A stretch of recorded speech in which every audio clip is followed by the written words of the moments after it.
haua malo mesikuo felotoi te fuakala sila oi ofani ti se haua wa fekalipa happy birthday laonima o February fakamauhai ai o etapalomesi que asitaisia ola pokolomona folakani popolami tautoluma na fonua anokukono kolokakala malawo mailahi manamo uino sila pelua silo mo bailala aho oe mare iatama tauaka ine langi oe langa fonua tui o papai mele maku abaya funga mo uefa ete aki o tui katala Kolomana tau, kakalani te tau eba. Ai te maaki, ia aho e katoa ngā. Ai ni oe ofa, whanu ke lau I kuonga. I se matahaua, oe ua whetahaua. Malo mesikuo, felotoi te afuakala. Sila ie ofani ti se matahaua wa fekanima. Happy birthday, laonima o February. Fakamauhai ai o etapalomesi. Asitaisia ola momolomona folakai homolangi tautolunga na fonua kanokupoluma kolokakala alawo mailahi manamo uimo sila pelua silo mo bailala ao oe mare iatama tauaka ie lagi oe langa fonua tui o papai meye maku abaya funga mo uefa ete aki o tui katala Kolomana tau, kakalani te tau eba. Ai te maaki, ie aho e katoa ngā. Tui o papai, me maku abaya. Funga mo uefa, ete aki o tui katala. Kolomana tau, kakalani te tau eba. Ai te maaki, ie aho e katoa ngā. Ai te maaki, ie aho e katoa ngā.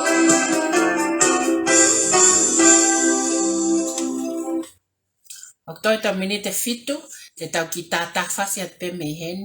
Ane osi pe koia minute fitu tau kamata lewa. Koia mō ki tu o ki oe wei. Pa mō ki tu o ki tātā mō tikite. Ki kole e ki mai ki lau ni mama ako. Mō ki tu ki olunga ki oe wei. Fa mai sino pus apu saane mo me ai. Kalo mo e otu ko ya ki oe wei. Mo tikite ke lava ke mau hapale. Ate tau tātā whasi at pe taimini. O toki kamata programa fitu. Okay?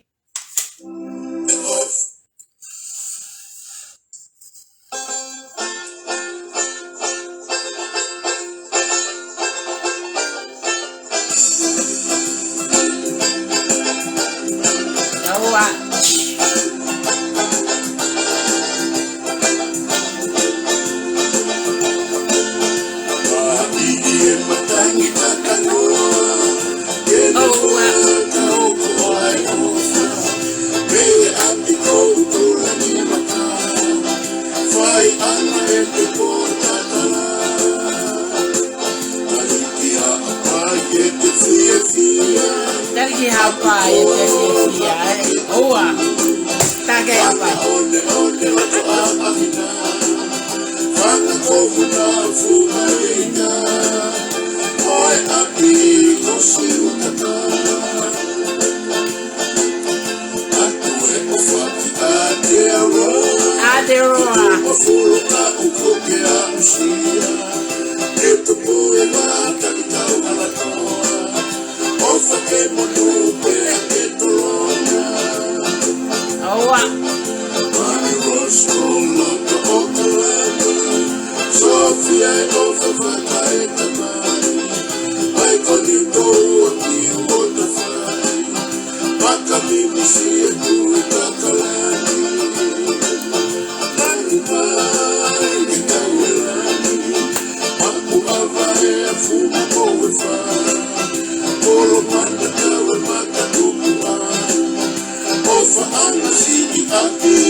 Sia sa we tapu.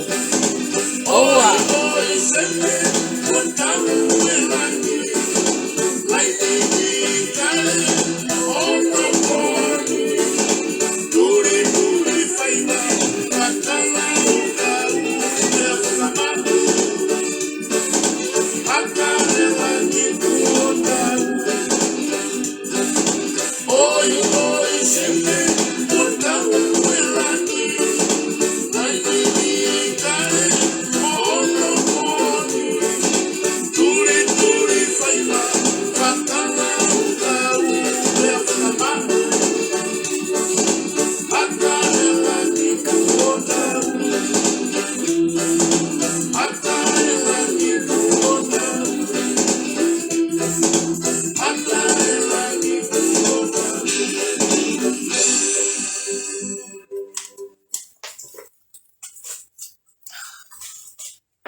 Ogo gole ke hufanga ngai whatap ko sa na fakiga ta mo e mo meniti ko ni ke faka'ako por kalama ko ni ko e special heart token fataha pia mo e economic site ko o e kroboro o na lele fataha I he wike faka'osio mahina katoa pe so ai na kamata mai ni misanuari e amerikani ta hokot ki nusila I February bako Australia le vaeni a maasi. Ka kimu aya ko kole ke hufanga ngai fatapu pe talanga te tikita fatito ma ata mo a momenit ko ni ke faka'ako a por kalama ko ni o nga maheni ki ai ko alwen hono mahina tolu ngawe mo tokoni ke kakai ke kepe I fa'ahinga langa baka ke kepe. Ko ia ko fetu ko fa feta fa malo ke tu elange ofa mo tau ya Wani fai ma tek tau tolu o tawa o sia mai mo menit ko ni. Pakangai ko ya ko e na akulawe ki ai. Ko ne osko ni te ulawa te asianita. Pako ne osko asianita te tau kamata leva. I he por kalama koto ape o kulawa ke wahe ua. Ai ko por kalama ulaki e ulaki fai ai por kalama whakamama. Pe kono whakamama ia ki tau tolu whikau aku maha tō piki. O ko loto ke iloi I he ene related. Moyanga mo ui ai Tonga moyanga fakaekonomika ai mo ui ai Tonga te me he osiko no konga ulaki pa te tau ki malolo ai pa hokole konga wa ko ne polkala malulu ya ai ko mahina ne taha ono fai mai a hono tokanga I kina ngawe ko ni pa kono fakahoko en he a hono fai ate mono ui office I Stockton I Amerikani ko ia ko ka ke tau te fakalolo te ulawa te tau asenita Pea me iai te hoko atu lewa ki he hono kamata foi por kalama ko he asianita. Ko asianita ko topiki o ku pehe ko investment ni mo Tonga. Na kamata foki ya wen I ngai basic language na lava ke fakahoko I me ako osi. ko ia te fai ano whakalahi pa teu kamata pe no ako I mamari pe ko hinga ke au ke taimi ku lava o mahino e Tonga ako ha uhinga investment pa ko ha uhinga e tau fai ia pe au saina ke Tonga pe ikai he ko mostly o tau tolu ko anga maheni o tau ilo aki ko mia ko li paanga pa ko alo atu ai foi ngawe ko ni I he fai nga ulunganga fa Tonga pa aku hoko le vai ako palbalema pa aku loto le vai ke ako I ke kakai ke tuku le vai feta akiolo e ngai mia fa inga oinga fa poikare kai o mai ta utu kilalo ke lava ke ako I ke mahino ange ai uhinga o investmenti e fa inga ulunganga e Tonga Wake winga nyawia ko investmenti ke to mai fa inga anga fa muri ika te tau kamata mamari pe ta tolpa te tau alwat o au kiai sai Aya ko foi topikia ko o special hard talk a honi pe ko investment ni mo Tonga. Ko konga ulaki le pe ko ha investment. What is investment? Ka ko ha investment. Sai. Ko konga wa le pe ko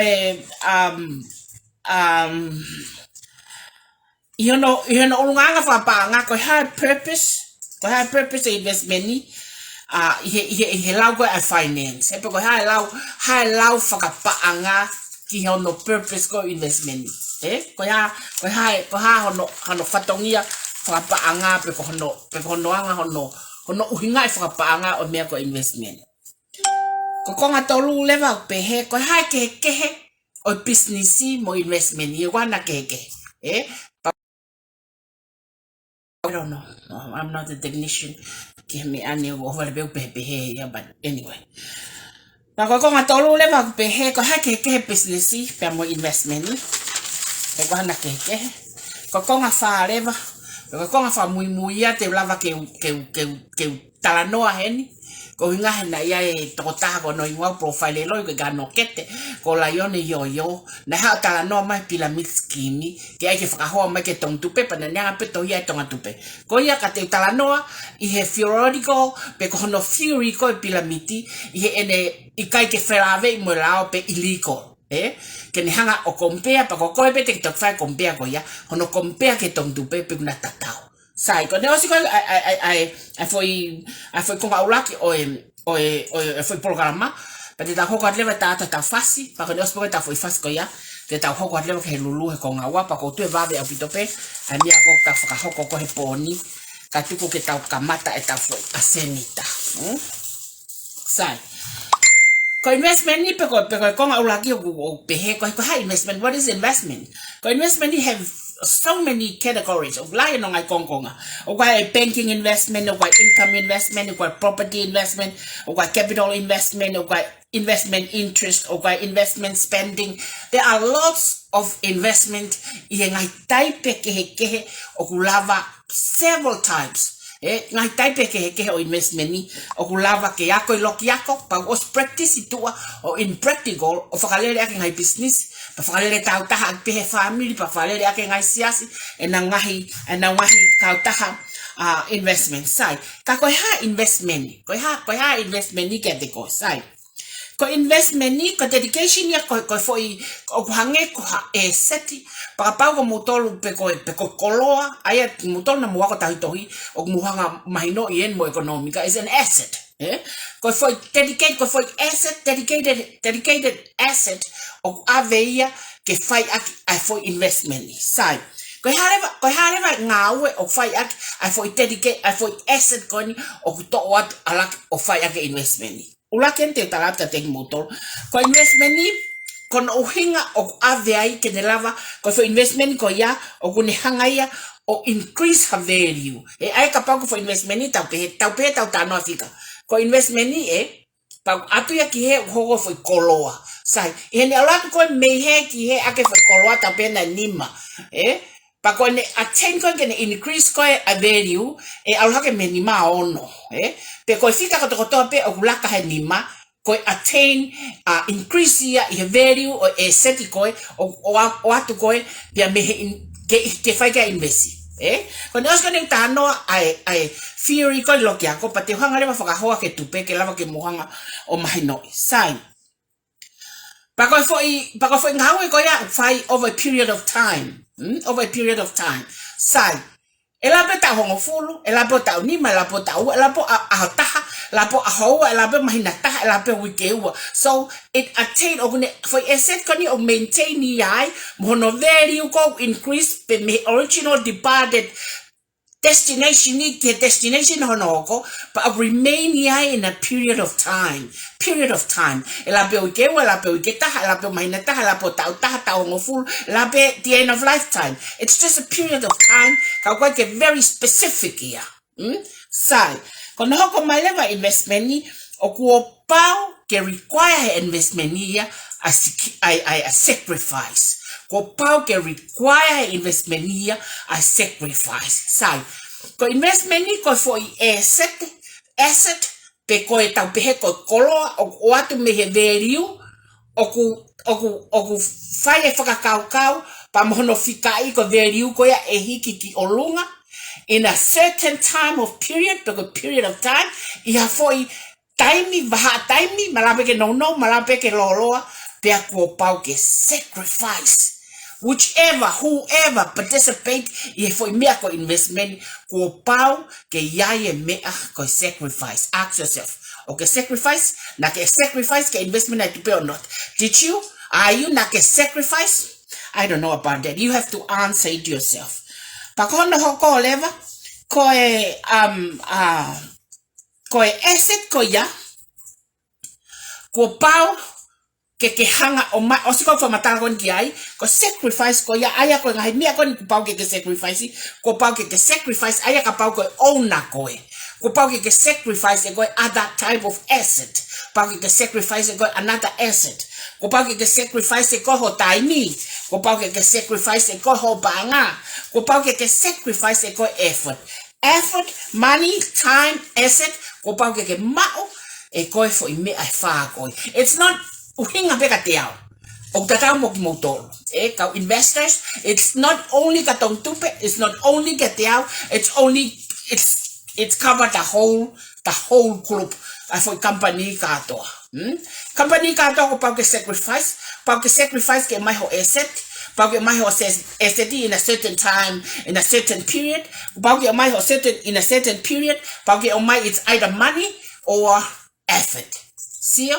Aya ko investment ni ko ha type of asset, ko type of koloa o ku loto ngaahi pe he aya ka pana hiri pe o pe toi bange ko panga toluafe pa ke fakaako ma toluafe ki he tupe e ya e hai attain increase i he toluafe in a certain time of period pe ko pau ke sacrifice ke mauia kana sacrifice ka launga kai tek be ke pato o se ke wa o se ke tol o se ke fa o se ke ni ma ke mahina fit mahina tamai de vangwa kai ha pe ha au le vai ke tau poto taha ka ko lau atu ko ni ka pa wa taha kwa hano kete ke hopo pa ko mi an ko de tawa o ko ki ai kai ke he ku ke ilo a theoretical description ko investment ni it's a type of asset okay o mai hono original value o avec value hono hoko ihe faka'atamai e ya no value for open maulunga hakai in a certain time of period,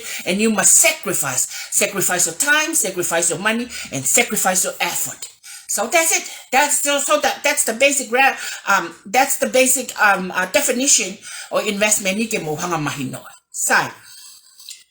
E compare mai ko ke tupe, kapate pe mai ka tia ai ko au na aku yai e ko fo I asset pana ihe pa ko fe mau fo asset ke mai ki he ke mo mai investment ya sai.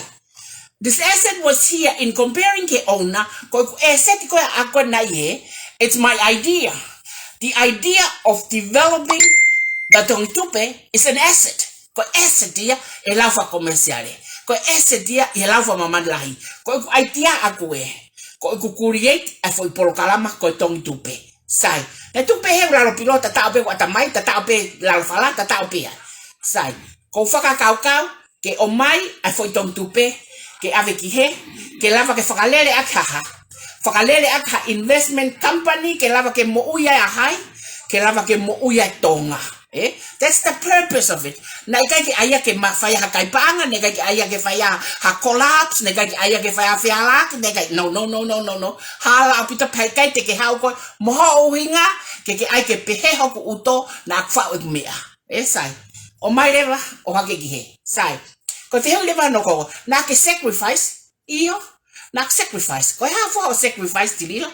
Ko ek sacrifice he na aku to mai e au e mapanga aki maua takilo o riki loto ki he. Ko foi investment ye a aku ek paanga ek effort ek taimi o mai ori mai ki loto ki he ke kamata ake porokalama. Ko foi eset ko ya ko esetia hai esetia aku. Esetia aku idea, esetia aku starting working capital ke kamata ngawe ko ni. Sai. Fefe ho taimi. Koku taimi na puna heva kapuna alo hembe alele hoa tahafa hoa tahaono mohe hala mohe hau alo ua eha e fenga ke au ke spend of taimi mo effort ke lava ke au eku aitia ke tek motol ka lava ke moha ka lava ke mokau mai ki ai. Did I ever do a me of legal investment? Yes, I did. Na fai katoa me a katoa firmau he legal investment ni kiloto. Na kai ke ha mea na toi pa na kai ke tok fai ya tai mini na fai pia ya ki mua pa to kamata polo kalama. That's the difference of tupe mo toi me ape pate wa ke lalo a ke o tupe mo toi me ape ke au pito ko ki anga ke fatatau ke ha mea kai ke he ko basic definition ya o investment ni ke lava ke mohanga ilo sai ko konga wa ko ha and if I nga ulunganga if I nga form fakapaanga because finance in finance what is the purpose of investment? I'm sorry. In finance ko purpose of investment ni ko can mau hane return get and return I form what type of asset ko o kanga investi kuta was ilon ko investi o ko investi wa ko asset ko no basic value of tu be ta be pa ko faka'atamai ke to hakiki he ko nga ke ma wa how return pa ko pau ke no foi e ha certain period of time pa ko pau ke ha sacrifice a taimi pia mo ha effort pia mo money in there o kai ko au pe ka kia hai ke motor katoa sai ta ho mai ko ha no anga faka in finance what is the purpose of investment? So in finance the purpose of investment to get a return me invested asset ko hanga ko ave ke mau ha return me invested asset ko ai go hanga ko ave sai pena fai he por kalama tu pe me ko ya io fai la ya pito ko au be na ho ki ai kai kana ho ki ai kakai to lai apito na to mai na to lo fe ka mai na fia to lo fe mata to lo fe maua to lo fe matol fa fe ni ma fe no fe mano kilo sio na ai ha return I investment ni yes na ai ha return katoa ikai kana ai ha return some of them io na ai return some of them ko hane to lai yang kakai na benefit e kakai na kai benefit o mo pe na to kolah yang e kakai na benefit peta benefit to kolah yang e kakai na benefit o mo sio that's the basic definition of investment ko ha asset o to o atu mehe o ave ki he stage ko noa ko target ke ma return that's as long as you understand that he pete ke he ko ya fa hinga me ata fikau aki pa mono talanoa e me ko investment sai ka ko nga foke o mai he kulahi a talanoa ki ai la talanoa ki ai o fua pe he ko o ku kau he pyramid scheme hala ni ka kau ai sai pia ko ko ngaua ko o asset ko ngaua ko o asset ko ni aya ko asset ko ni it's either money or it's either stock or it's either bond stock shares kako tau na tau alta tolo ya na tau alta tolo ya na tau alta tolo ya mutual fund ai go tau na tau ngaahi tau mutual fund go ha mutual fund ko mutual fund it's a business that put together people o mai katoa na paanga ke lava ke now invest I stocka pe go bond Ka koe Tongi Tupe nei ha. Na ne putu keta pe ia paanga kakai ki o mai po investe ha. Investe foi por kalama pe Tongi Tupe kune os le sisita koe ha. Investment club. So I have my investment club here. O we kai ki to fe ma o ke alo ka fe tu o ave kai mea. O ko fe ma pe o ke tu ko mutual fund. And then 5 year distribution ni ya te au be he ko ya. Na mo mana tu e fa le avis fa be avis. Ko si ang middleman ni ko la hang me o ke mau. And that's the whole purpose of it.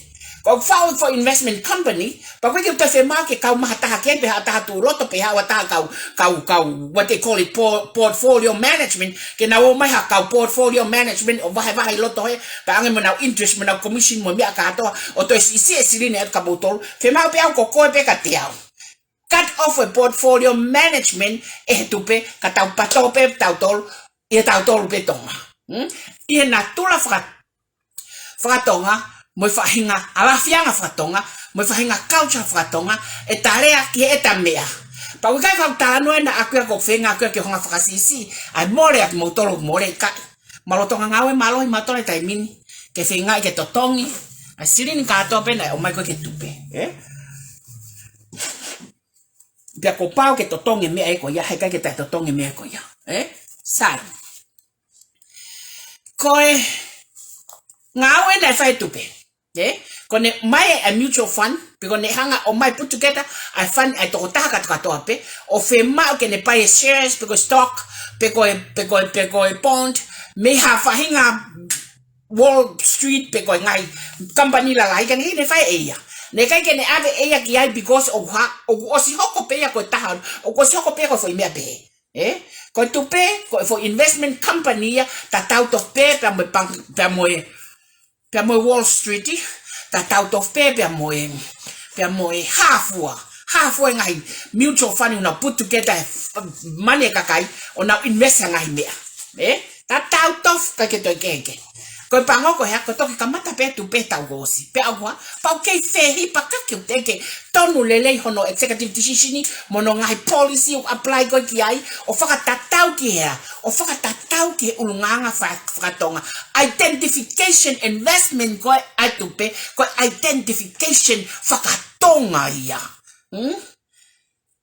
na ka ta ka palangi na we ke maka te au pe ko ha e ko uhinga ihe kutalange koe fahinga identification koe ai tupe ko identification fakatonga petalanga na tolo I make a very a good argument i taimi na fai talanoa pako tui mahalo na te he kau mea na aku hawa mapalani te ke kau hitai koe hinga na hawa uia meha palani te ke ka ko winga ko ilo iko e au ai fahinga mo ui fatonga o ku ke au pito ia me fahinga investment ko o steke feeling holo mamani he go pau ke represent pe he go foi Tongi Tupe aku ia ai fahinga identification fatonga pa ko pau pe ke no fo pe ia e fahinga identification fatonga na ta afro pita lo ya ke o na aku hanga o talanoa ki hataha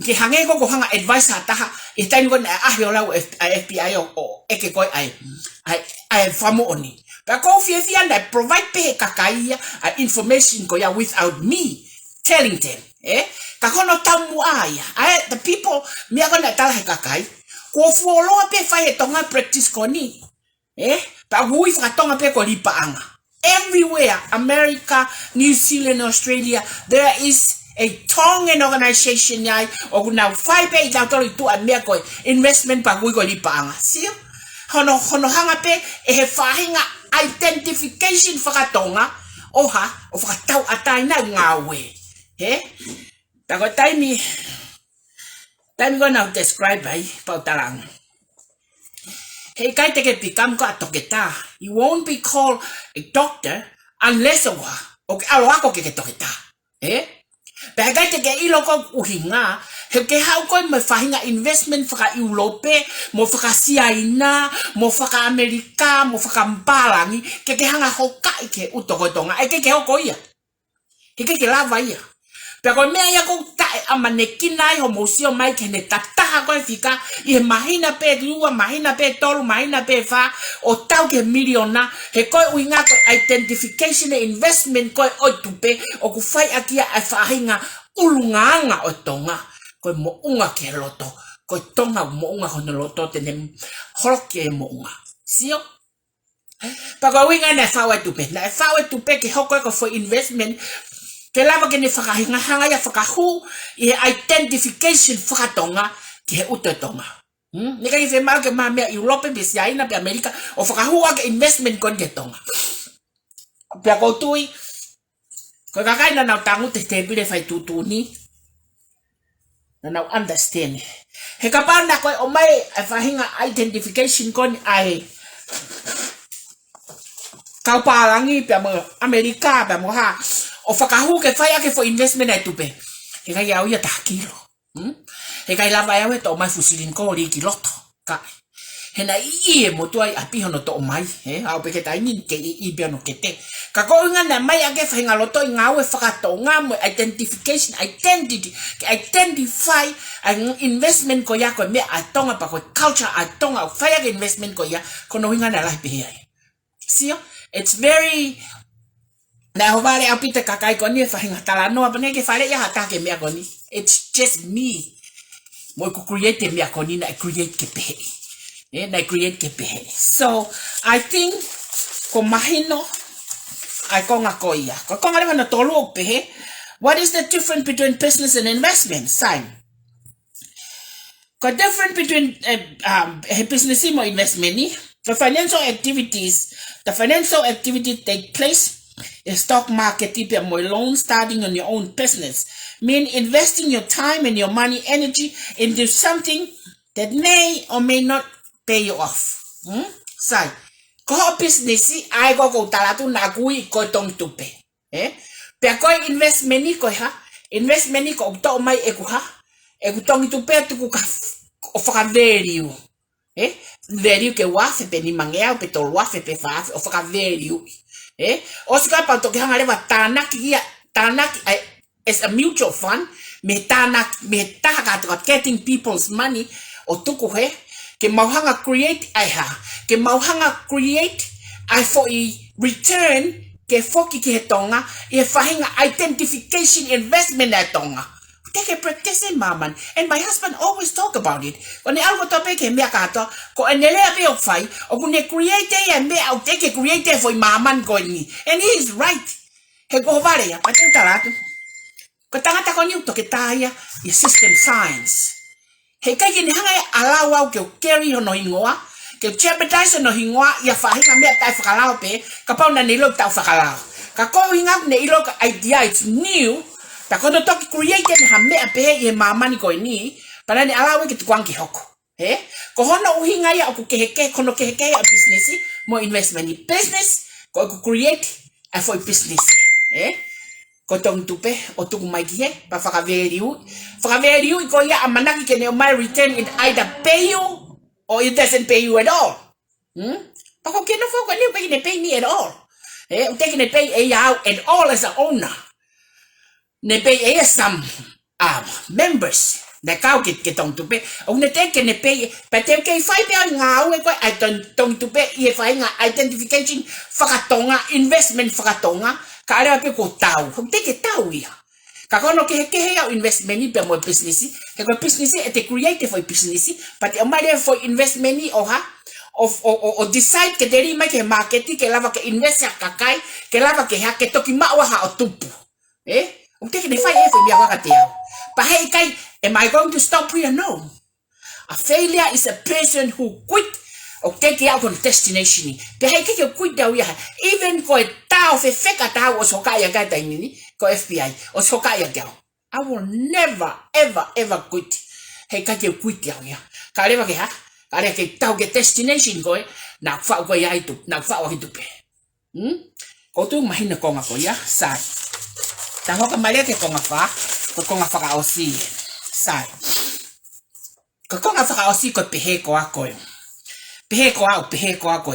ko tupe ko pyramid he kana ilonga mo ne en algo o fa ne search ne kukolo hene ngau ko population ko mamani so makate au pe ko hano hingoa la yone yo ka wako ya ko sai ko foi pilamiti ulele pehe pa ko hano hinga uya ko pilamiti he kulele pehe o alu pe ko geta no ngataanga even o osia mamani ka to kiloto he ko pe hano ngataanga ona ya ka hatu pe o iloye taha to he tupe amia na wakoi na hatu pe and even if matala ko gehanga ko to na mawa ko ke ni mangia tolfia ko ku foi taha kilo ga na ri kiloto na to ton ke maunga te pe matol e to kono fa but because na ku sio ke mutual fund sio ke mutual fund o kaka yorunga o kaka opitoi and then I said to myself let me create another revenue ihe ke nehanga o skyrocket the revenue ihe poof ai kona ke talanoa ki ai ko ke pego revenue me fen up create their revenue ga iloto so okay hanga mo fa fe I give you value fe ka ko pau pe ke ha ko pau ke hanga ko ri ma ki loto ki he I for you man na ku algo reinvestment eke ke ka 5 he katoa did any of you guys na multitaki ha reinvestment na multitaki ha reinvestment hala tata ko hata ilo to ya ki kulupu he konga fa muy na to ka mai reinvestment ko fa mano u va hat ko ki mo alu ta reinvestment pe ko hinga ko ha ko hinga ko ta ilo pa sai pe ya ko ki kovia ko hinga na to la ka mo to ko no ko me pa ke hoko he na pa ke hoko ya ka ha ka la ka ilo ti hala ki sai o foi ta ki luga aku he na ton ke ngata pe he no fa na ton ke NBF por karama he no fa but because the mutual fund mo like for marketing na fu wa ke apito pe and how go kakai pa na to la na to tong na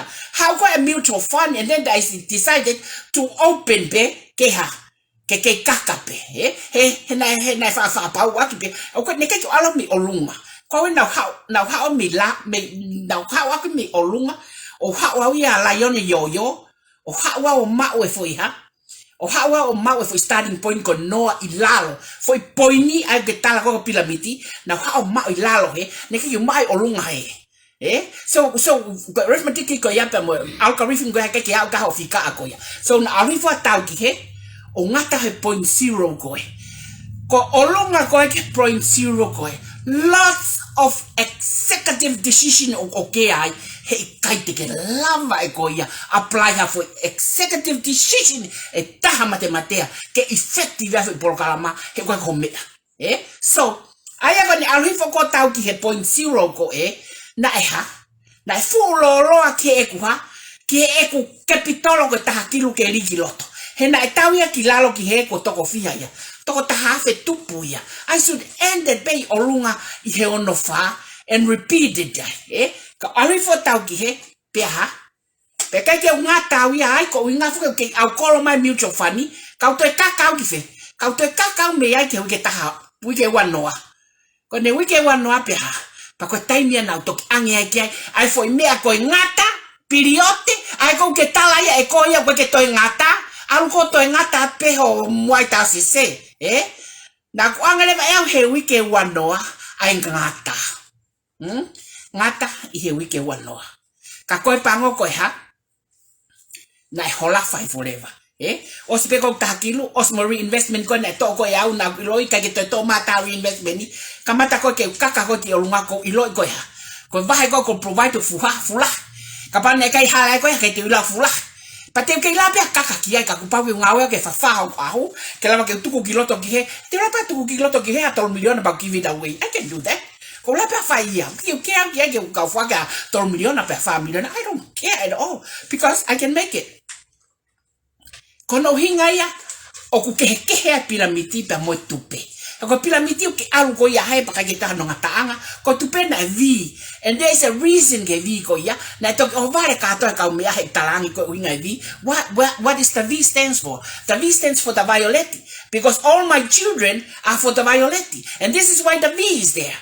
You see, ko create dawia. Na ko create me ko ya aki a purpose pa mono identification fakatonga ke lava ke hu ke ata mai tonga. Kono ke piramidi pa mo tupe. He ka piramide tupe ya. No. Not a pyramid at all.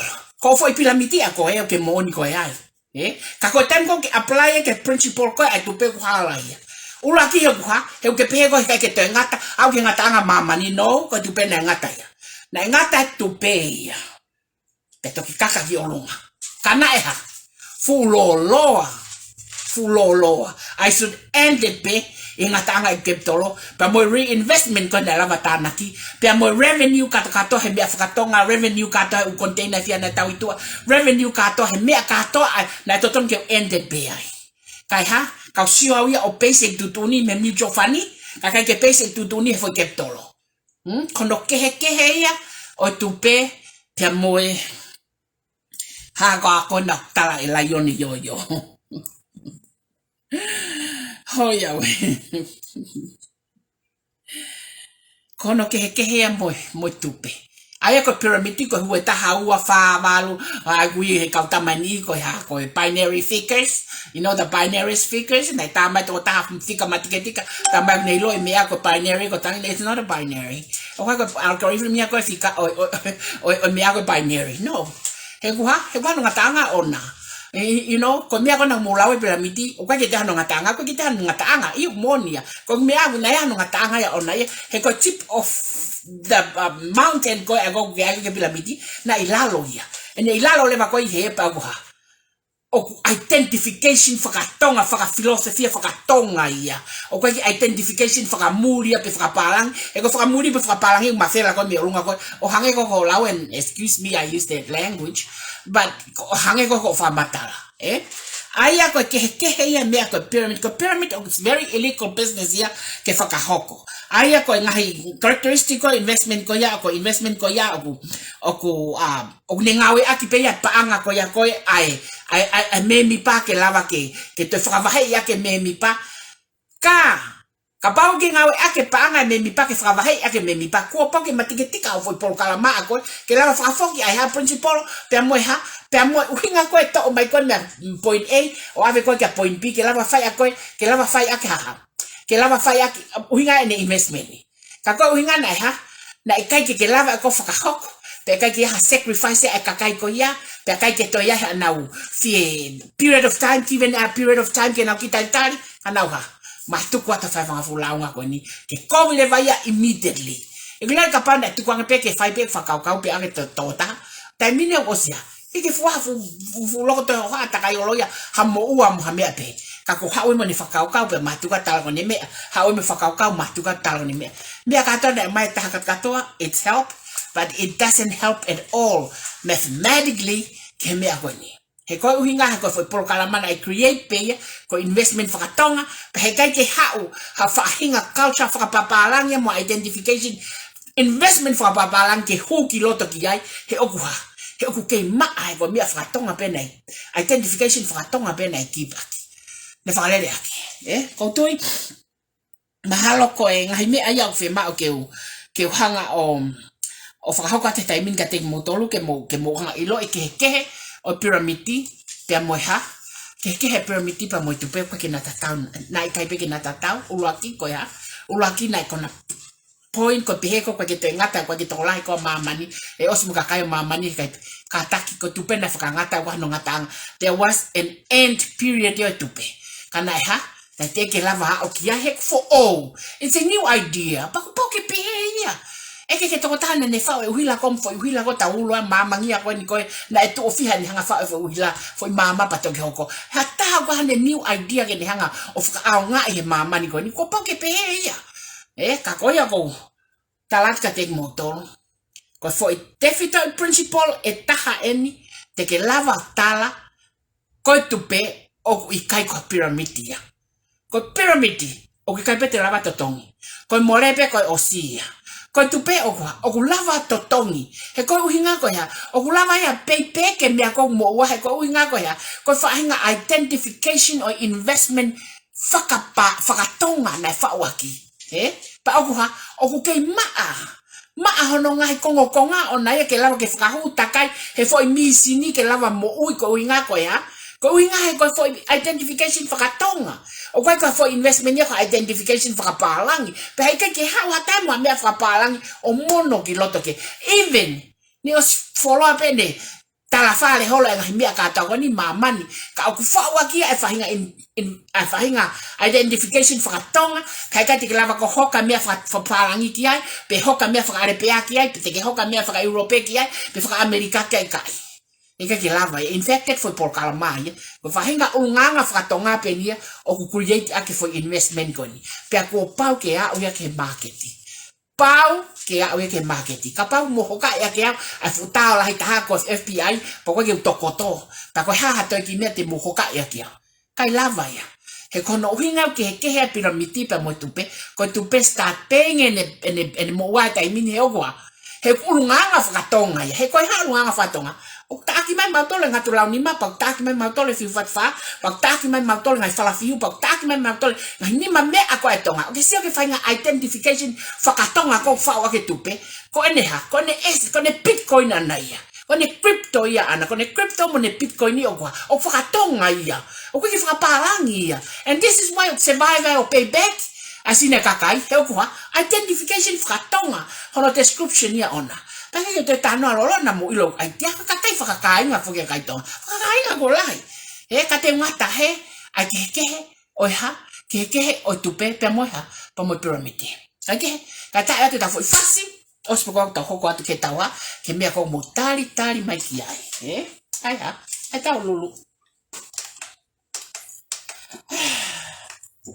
ta foi fácil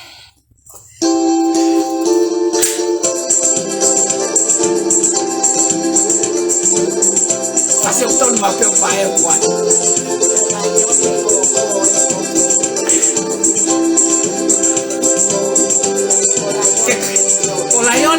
Colaione yo picololo.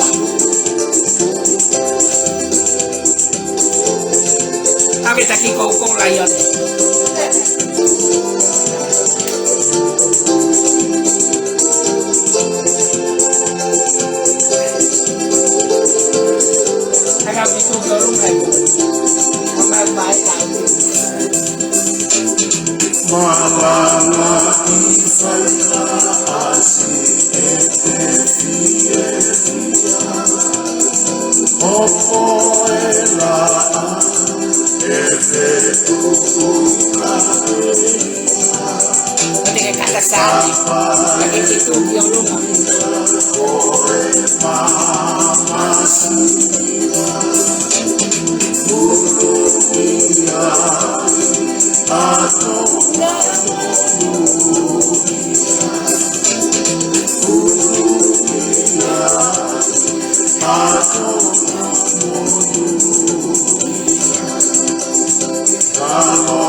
Okay, koe tau ko ngā wale van koe lulu, pa koe tau lulu koe na Australia, hange koe ia naku, lawe koe kai ko sanuari na maose mau lulu koe sanuari, pa ko atu mo mau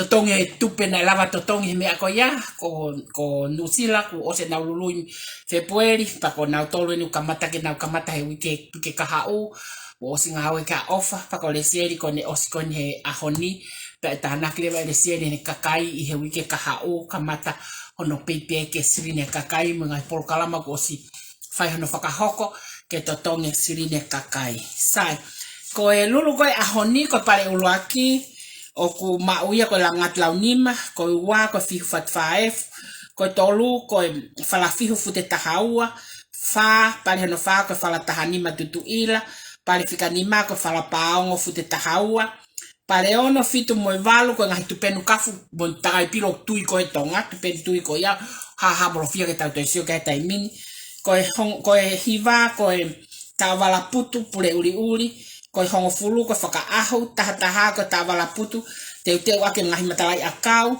pa ko tahawa ko kafa ngesniu pule oto pe hono kahoa taha tolu ko kafa fau ngesniu hono kahoa ko taha fa ko kafa tofe mo kahoa taha nima ko kafa tofe mo fau hono kahoa taha no ko kafa kulokula mono kahoa tafitu ko kafa kula mo pule oto mono kahoa tahavalu ko kafa pule oto tahiva ko kafa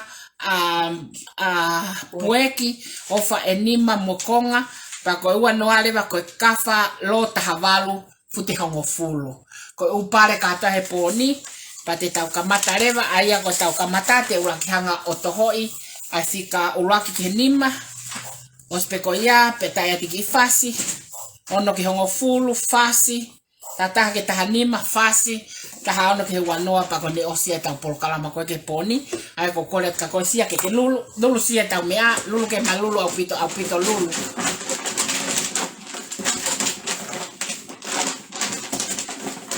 ospeko ya pa faka'awa ko awete hanga kine ko sia o matu ku hete sio mata lai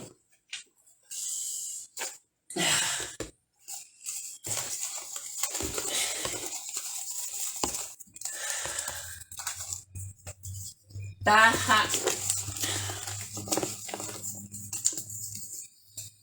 ua tolu fa ai haku ke ala ki loto ki ke nima ka nima ini so iya mau mo peni mau mo peni pate o kamata te me fika ulo aki o fika ulo aki o mau ia he fika ko tahafa fitua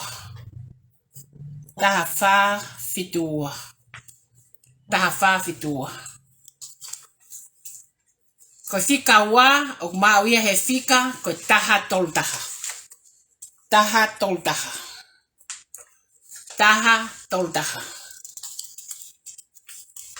ko fika tolu o mau ia he fika ko fitu ni matolu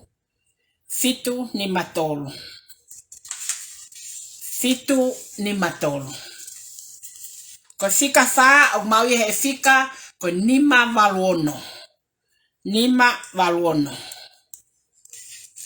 nima valuono ko fika nima o mau ia he fika nima 55 ko tui mo mau fika ulaki o mau ia he fika ko tahafa tolua fefe ke mosio lele mai tahafa tolua fika wa o mau ia he fika ko taha toltaha fika tolu o mau ia he fika ko fitu ni matolo fika fa mau ia he fika ko nima valuono ko fika nima mau ia he fika nima number 55 ko ia ko ne osia ka aya tangi foi fácil.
Sai, tau hoko le vaini ki ke fika hono, ono, fitu, walu, hiva, hongo fulu. Lulu ke mobete sia.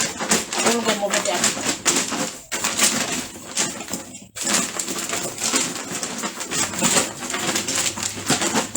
Hai ku hive sia, tu mapale. O mai ki heke, so mai kakai kai.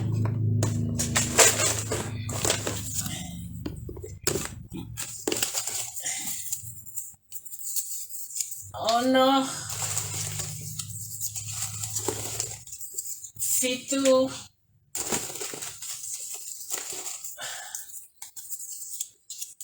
walu,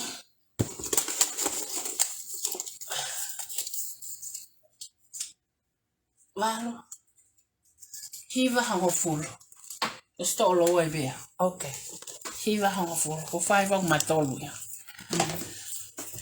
Aia ko fika hono, ko ono. O ku mau ia he fika fitu tahaua. Fitu tahaua. Ko fitu o ku mau ia he fika tahataha. Number 11. Ko e fika hono walu o ku mau ia he fika ko e hivaua. 92. Ko e fika hono hiva o mau ia he fika ko e ono ngeau whāwalu. Ono whāwalu. Pa ko e fika nongo fulu mau ia he fika ko e tolu tahawalu. Tolu tahawalu. Sai. Ko e fika honono mau ia he fika fitu tahaua. Fitu tahaua. Fika hono fitu mau ia he fika tahataha. Number 11. Ko e fika hono walu mau ia hivaua. Ko e fika hono hiva mau ia he fika ko e ono whāwalu. Ko e fika le no hongo fulu o mau ia he fika ko e tolu tahawalu. Tolu tahawalu. Ko e osia ai uraki ke hongo fulu ai te tau ki whaiwhase taha. Ke tau ki i whakaleere ai kai lulu e tau ha. Toi peka koe mea hongo fulu pa tau osu le.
Ofa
wanada fakaisi koria keri anada komisio naia mopori kiloluma ahoona deima Stip pari koyoki moa Tehi akayate ngutu amatawa Funga atele sila pelua Tupu angai manatu kimahanoa Ana silifane ofangohoni Tau atuki sitamatani mai apiko talaheo mekolo katala makako fereunga Sai ko tau hokaten ke fika tahtaha ki he tahanima lulu sila tahtaha ke tahanima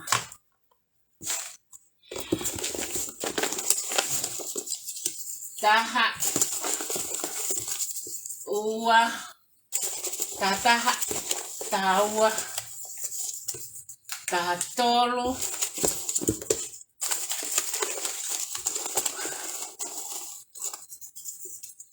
tahafa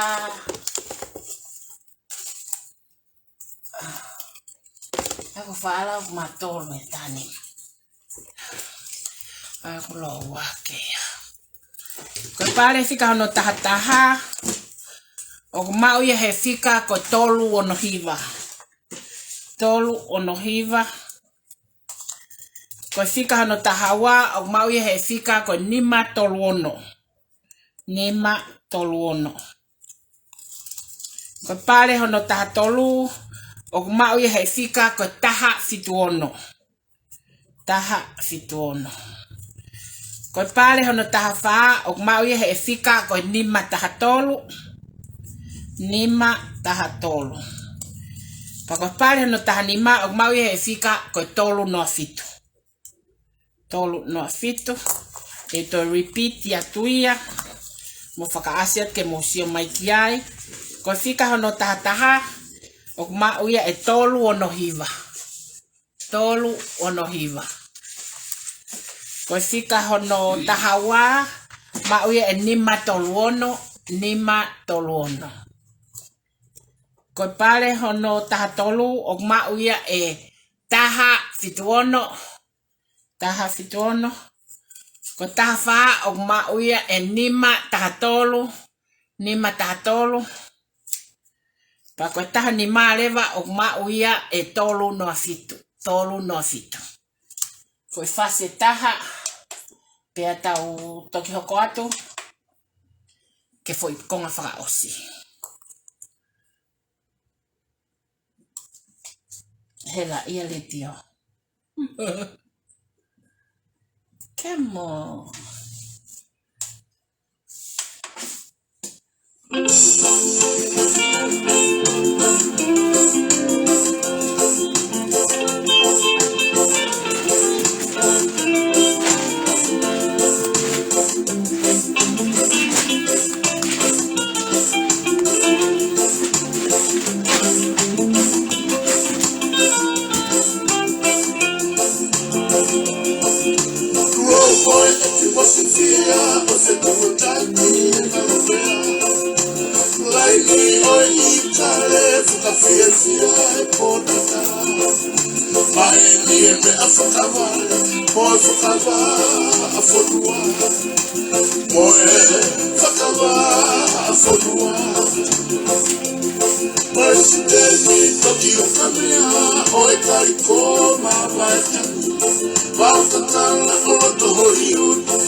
California, mafa'a ya sola. Wanoa tānaka, kakai e taweka. Tauma vai tawape, tako sifea. Siti pe kai ha, si faka'atamai. Saya tani lai, Monterey, hono e apasani. Suga mai fisini, Sacramento, Ptoa. Nai loto fefine, malo si lava mai. Mea, malo si lava mai. Ala komo, se sofu tarafini. Tumi loka manai, mano e fa'a. Ala no mui, talonita tala e kolokatala. Ka kolonita tala e kolokatala. Sonio California, mafa'a ya sola. Wanoa tānaka, kakai e taweka. Tauma vai tawape, tako sifea. Siti pe kai ha, si faka'atamai. Sonio California, mafa'a ya sola. Wanoa tānaka, kakai e taweka. Sai, fu maulolo ane. Ko taimi te taho te ke pausi, ko tahano ta fitu ta val ta ko wanoa. Ole ospeko ate ate ngai fanongonongo, pa ko ne ospeko ya pa ko tau lavai. Okay, tahano. Ya. Taha.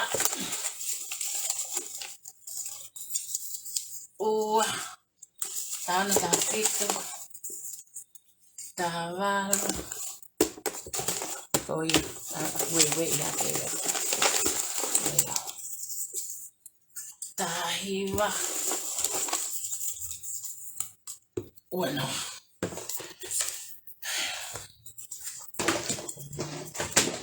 Koe fika tahano o mau ia e fika ko tahanima hiwafa. Tahanima hiwafa. Tahanima hiwafa. Ko fika no tahafitu mau ia e fika ko ono ni maua. Fika no tahavalu mau ia e fika ko fitu whanima. Fika hono tahahiwa o mau ia e fika ko whanoa taha. Ko fika hono ua no aleva o mau ia e fika ko tolu hiva. Tolu hiva. Tai te lawa tuia. Ko e fika hono tahano o mau ia he tahanima hiwafa. Tahanima hiwafa. Fika hono tahafitu mau ia e ono ni maua. Tahafitu ko ono ni maua. Tahavalu ko fitu whanima. Fitu whanima. Tahiwa ko whanoa taha. Whanoa taha. Pea ko e ua noa ko tolu hiva. Ko ngata angaia o tau lulu. Mo vahe fonua Australia no provide upale katoa ko ni ke mahina ko maasi. Whakamalo atu au pito. Ke ngaahi loki ngāwe katoa. Hange fo ke taimini ko ke hange ko utoe fuloko. Longo ai ko polo taimini. Ka aku hange pa kihi ko ngaahi loki ngāwe ko whanoa. Hange ko tafa whangu ko lotu. O ku tangu ko mo telefoni ko peke to longo ne pakiri lake ko loki ko pa ko fia e mau kakai ngaawe o na wo mato koni ke ngaawe ko ni e faka'utu mauku e tau mua makavenga o turi fua ke tau ngaawe ke o ke ai pa ko fa malo at mo ta kele mafu ka ya me a fefine ko ni mau O mea pe mau ka fakaako o kutuku ko atamai e tai ha mai. Ke lava ke ne tatake a ki taua ke tama o whainga maari e kahau. Ko ia ko whamalo at ka le sieri. Mo solofoni ko whamalo at au pito ka Veronica. Ko whamalo at au pito ke a koe sela. Mo tole ka fefine Australia na mo whakanima. Otu mau ko hono tānaki ngai koloa koe ni. O lava ke whai a ke ngā ue koe ne ahoni. Ono hinga e talanoa ke investment koe ni ko whau. O investment ia o identity whakatonga ia. O koe ke identity whakapalangi ia. Pehene pehe ko pau ke tau whakautu bauku. Hono teke waka koe ni ke tau. He koe mea aine maua e mo ui ai tonga. Ai tonga kou nofo i tonga mo tonga kou takamuri. He koe mea aine o milionea ka mamani. Teke ako i loki ako. Teke ako i loki ako kataua. Mo iloi foi whakaukau pehe. Alu ke ako tamasi pa ke alo ako ke poto ke alo ngāue ke alo mauha ngāue ke lava ke whahua panga ke tu marie. Whakaukau ia ko ia ko whakaukau ia na whawaka mamani he kakai kovi. Kakai kovi au pito. He kono hinga ko ha. Una pehe ke rewa kakai ko ia o alo tauto pule ngai panke. O whai hoko i tongana. O pehe ke rewa kakai ko ia oha. Alo atu koe mhoki i tola tahawheo whakahu. Ka hanga i nautolo oha. Hanga na tolo lented out o no atu ke kakai so alata pita mo ne tola tahafe ke panke ale panke no ka mere a tola tahafe ko ya patalanga le panke ka mere ku pau ke mai fia ku pau ke mai pesete tahani ma he tupu pesete tahani ma ho tahafe ko fia te ani mano pesete tahani ma ko te ani mano o mai ata na ke ki he tahafe te ani mano hanga le panke o ate pesete ta ko pesete taha ke ko panga pe fia panga pe tahanima. Ka maa pange fia, panga te au tolu nima. I he tahafe ai taha katoa pe ka pau ko tupuko pese de tahanima. You see a system na whaua ke pange, koe ka system mea urele. Pako eo mai hataha katoa pe tala mai, whalalaanga mea kou kau ke pange. Whalalaanga mea kou kau ke pange. Only if they know a history down deep on the whae pange. Why and who are the people na nanga create mo whae pange. Kono uhingaia, o kou whie maua ke whao e tupe he identification whakatonga, ke la ke moi koe ke ha ta mea ta ma i tonga hala tata ko yo pe ha ko yo pe ki tai mo yo pe la langa mo yo pe ha mo yo pe ki uta ka ai pe ko hela ka ngai matua ko ngai fonga eni mama ni o lava ngawe ko na tu mali ai mo pe ko vale pe ki tamasia ku tu mali pe miliona pe ki tamasia te ke ta wa no ko ya o mai inherit ko ne matua ko pa ngai fia ta miliona o mai pe ko ya ala ko fra huife kaki whakawe peng panke ka alo ke u stock market u investment ni alo ke u investment ni o buy shares and stocks and things like that o develop in a miliona kaki alo at koe moha alo at koe mo sio seniti he o se wako koe toketa filosofa o whakahuho ni mafe he hang haulewa musio ke kautama ko no ko fale lele i pia mon manau no ko o koe na fumea lele hama mo na fumea pe musio ke kakai ko ya o sina hau no o sina a koe o sina ko ke ave ko ke panke hanga panke tu kwa kitu a peseta hanima ka ya pe ka ko peseta ta mana to peseta fa sio and this is when I created mea koni pa ko fa malo at ka motol kato ko lava vilo takai a fo I fonua tolo fa fi mali lava kamata ngai mea ka katoa pe sai ki american na ya e konga ki tau tolo he lele ko ne fo por kalamano kamata se anuali na kai ke lava vahe na tol katoa ko yang na hu katoa na tol I epeleri o fe mau ke hu to ko no fa I epeleri na tol ko tapena e tupe ke foki o kawai mo na tol na ke osi he hu I he isanuari tupunga me ngai fatamak fra business be na hoko te mo hu katoa mo tol I epeleri katoa mo tol ko ne ki to lai te mo hu katoa mo tol epeleri ko epeleri fe mai to ko no fa sai ko to ko no fa ko ya he osa epeleri I me wike uloaki e vahere vai ai ulaki toko tolua. Ai ko ulaki toko tolua o kukawa kakai ko toko toa pe na e toia me prokalama ko ni o ka ke lava ko o hu te mo ka mo te ulaki tolua ko ia pa to ko male tolua faka osi. Sai ko nusila o kulava ke na kamata ki na tolu I he aho valu ai vahe aki na tolu ko toa pe toko no fa ko ulaki toko tolua ko file o fa na tolu na vahe kamata I he osi ai wiki ka hao ai kamata he aho valu ko no sila ya ko Australia ko osi ne na kati he poni fa ma opo kato na paanga elesieri e foi taimi atu ko ni Pa tānaki katoa le seri I epeleri, ai silini, ai toko no wha e polkalama fo e peleri katoa. O kwa ke te hamia ko tānaki mo vahe. I kai, ko pau ki osi katoa sine toko no wha ki loto ka le seri, ka toki hangale le seri a distribute, me sini katoa ko ngutau tānaki I he polkalama fo mo ngahi mea o whemau ke hoko, ai ko maase I e peleri. E to kamata lewa vahe Australia, I me whakatahaya pe mo mautolo e mauriu honoa, kamata lewa vahe Australia. So, ko nelele peheni e whakafuafua koni I e taimini, o ku lava e he ngahi fonua katoa, o na lava ke na hanga o tānaki, and may close he nima miliona, I he lulu kotoa pe whatahai, I he 500,000, I he ngahi vahe fonua katoa, I he foi kuata. Ni foi kuata taha, kau kuata wha.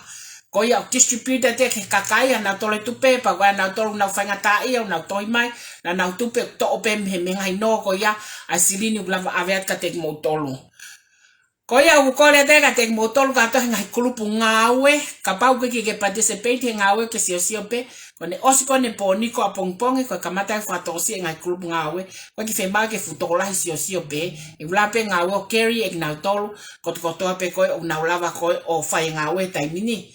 Ko ia ko kole ka tek motor o motohi mai ko mo tupe. Ka pau o ku ikai ke ko ula tohi pe ka te au ko tohi mai lila ko fe lo ngawe ke hu ki ai na hu te tamia. O na ke tohi lolo mai ko ka te au fa matala mai ka te au na ke tupe ta kilu pa ke tupe ni mamano mo mia ka kai. Excuse me, more taimi ya. Ko tohi mai pe ka te au ko fe lo ngawe te hu ki ai pa fa hu le va ko ki ai pa te ke kau le va programa va he ko na tupe ke totongo mo ua. Koe mea lewa kou hoko polkalama kou hoko ko wike ka hau o sanga lewa he aia ko ne ngata eni a lulu koloa o whakahoko koe e globolo. Koe aho kamata I he aho walu, kamata I ha walu ko lulu ko tokotoa pe I he ngahilok ngawe whanoa ko lulu ko ia e whaiak pe paanga. Ke ku lava ke mauhanga mau e seni te taimini ke lava ke vahe ka tek motolo. Aya ko lulu ko ia ko haipe mau pare I he wike te whaiat mi stoktonin e vahe katoa sini ko ia e kakai katoa pe ko na wini e ngahi lok ngawe whanoa ko ia. Ko ia ko sin lahi apitoni o tufate ko pologa tek motolu ke whakaivia mo ngai nima ke tokoni ko mo ngai family. O ka ki ngata pe tokoni ko mo ngai family ka mo tokoni ke fonua e ngai mea katoa pe ko kokwai pa mo lava ke mo tokoni ke ngai polkalama fo ke investment a tupe fo ke lava ke totongo mo tupe ka me ai de mo fie maali pe motolu e kai ka hame e hoko ko mo ngai mau anga pa anga e taimini. Ko ia ako whakamalo at au pito he lava polkalama poni pa ko tuipe I wike kahau o kuia e ngahi au kai lulu he wike kahau ko lulu mea whakatonga whakaosia pa e foki rewa pe o tu o taha pe I he mahina ma tu kuanga le whanga maari e koa ke whaia e kau me mipa koe tupe me kau me mipa koe globolo na whai lulu mea whakatonga kai alo globolo ke a tokoni I ki nau tolu he nau mea whakatonga. So if you like ke globolo ke tokoni at ka te koe ko lulu pe ua ko ilo e taimini na tokoni ke tupe ko ofa si asao pe amole siel. So ka pau ke me mipa he globolo whai ma oni ai you can just messenger me ta mai lila umua tokoni mai ke gululu koe ki mea koe and then I will cut close ki ai o tokoni ke te koe ka weke fo alo lasi ngai mea pehe fe unga pe mo ofa si asao mole siel kai malama pe ke whai te tokoni ke lava ke whakaivia mo ngai nima ke tokoni ko mo ngai family. Ko ia ko ofat ke tek motol hono katoa he poni, ko lava foi polkalama he poni, ko lava lele ia ko osene mai na taha ta fitakai mai mo ia mo talanoa e ngai lo ngawe. Ko ofa la iat ke tek motol. Good night everyone. Bye bye.